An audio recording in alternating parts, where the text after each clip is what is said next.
ಕಾರ್ಯಕ್ರಮದ ವೇಳೆ ಕೈ ಶಾಸಕ ರಾಯರೆಡ್ಡಿಗೆ ಕಲ್ಲೆಸೆತ ಆಗಿದೆ. ಬೆಣಕಲ್ ಗ್ರಾಮದಲ್ಲಿ ನಡೆದಂತ ಕಾರ್ಯಕ್ರಮದಲ್ಲಿ ಈ ಘಟನೆಯಾಗಿದೆ. ಜನಸಂಪರ್ಕ ಕಾರ್ಯಕ್ರಮ ನಡೆಸಲಾಗ್ತಾ ಇತ್ತು. ಈ ಸಂದರ್ಭದಲ್ಲಿ ಶಾಸಕರಿಗೆ ಕಲ್ಲಿನಲ್ಲಿ ಹೊಡೆಯಲಾಗಿದೆ. ಕೊಪ್ಪಳ ಜಿಲ್ಲೆ ಕುಕನೂರು ತಾಲೂಕಿನ ಬೆಣಕಲ್ ಗ್ರಾಮದಲ್ಲಿ ಜನಸಂಪರ್ಕ ಕಾರ್ಯಕ್ರಮ ನಡೆಸ್ತಾ ಇರ್ತಾರೆ. ಆದರೆ ಈ ಸಂದರ್ಭದಲ್ಲಿ ಅವರಿಗೆ ಕಲ್ಲೆಸೆಯಲಾಗಿದೆ. ಬಸವರಾಜ ರಾಯರೆಡ್ಡಿ ಭಾಷಣ ಮಾಡುವಾಗ ಕಲ್ಲೆಸೆತವಾಗಿದೆ. ಗ್ರಾಮದ ಅನ್ನದಾನೇಶ್ವರ ಮಠದ ಆವರಣದಲ್ಲಿ ಆಗಿರುವಂತಹ ಘಟನೆ ಇದು. ರಾಯರೆಡ್ಡಿ ಭಾಷಣ ಮಾಡುವಾಗ ಮುಂದೆ ಬಿದ್ದ ಕಲ್ಲು. ಕೆಲಕಾಲ ಗಾಬರಿಯಾದ ಶಾಸಕ ಬಸವರಾಜ ರಾಯರೆಡ್ಡಿ ಪರಿಶೀಲಿಸಿದಾಗ ಕಲ್ಲೆಸೆದವ ಮಾನಸಿಕ ಅಸ್ವಸ್ಥ ಅಂತ ಮಾಹಿತಿ ಲಭ್ಯವಾಗಿದೆ. ಅದೃಷ್ಟವಶಾತ್ ಅವರಿಗೆ ಕಲ್ಲು ಬಿದ್ದಿಲ್ಲ. ಅವರು ಭಾಷಣ ಮಾಡ್ತಾ ಇದ್ದಂತ ಸಂದರ್ಭದಲ್ಲಿ ಅವರು ಮುಂದೆನೇ ಆ ಕಲ್ಲು ಬಿದ್ದಿದೆ.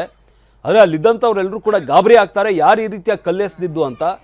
ಆದರೆ ಪರಿಶೀಲನೆ ನಡೆಸಿದ ನಂತರ ಕಲ್ಲೆಸೆದಂತಹ ವ್ಯಕ್ತಿ ಆತ ಮಾನಸಿಕ ಅಸ್ವಸ್ಥ ಅನ್ನೋದು ಗೊತ್ತಾಗಿದೆ. ಶಾಸಕ ಬಸವರಾಜ ರಾಯರೆಡ್ಡಿ ಬೆಣಕಲ್ ಗ್ರಾಮದಲ್ಲಿ ಜನಸಂಪರ್ಕ ಕಾರ್ಯಕ್ರಮವನ್ನು ನಡೆಸ್ತಾ ಇರ್ತಾರೆ. ಜನಗಳ ಸಮಸ್ಯೆಯನ್ನು ಆಲಿಸುವಂತಹ ಸಲುವಾಗಿ ಸ್ಥಳಕ್ಕೆ ಭೇಟಿ ಕೊಟ್ಟಿರ್ತಾರೆ. ಆದರೆ ಈ ಸಂದರ್ಭದಲ್ಲಿ ಜನಸಂಪರ್ಕ ಕಾರ್ಯಕ್ರಮ ಮಾಡ್ತಾ ಇದ್ದಂತಹ ಸಂದರ್ಭದಲ್ಲಿ ಏಕಾಏಕಿ ಅವ್ರ ಮುಂದೆ ಒಂದು ಕಲ್ಲು ಬೀಳುತ್ತೆ. ಇದರಿಂದಾಗಿ ಶಾಸಕರು ಗಾಬರಿಗೊಳಗಾಗ್ತಾರೆ. ಅಲ್ಲಿದ್ದಂಥವರು ಕೂಡ ಗಾಬರಿ ಆಗ್ತಾರೆ, ಯಾರು ಈ ರೀತಿಯಾಗಿ ಏಕಾಏಕಿ ಕಲ್ಲೆಸೆದ್ರು ಅಂತ. ಆದರೆ ನಂತರ ಪರಿಶೀಲಿಸಿದಂತಹ ಸಂದರ್ಭದಲ್ಲಿ ಆತ ಒಬ್ಬ ಮಾನಸಿಕ ಅಸ್ವಸ್ಥ ಅನ್ನೋದು ಗೊತ್ತಾಗಿದೆ.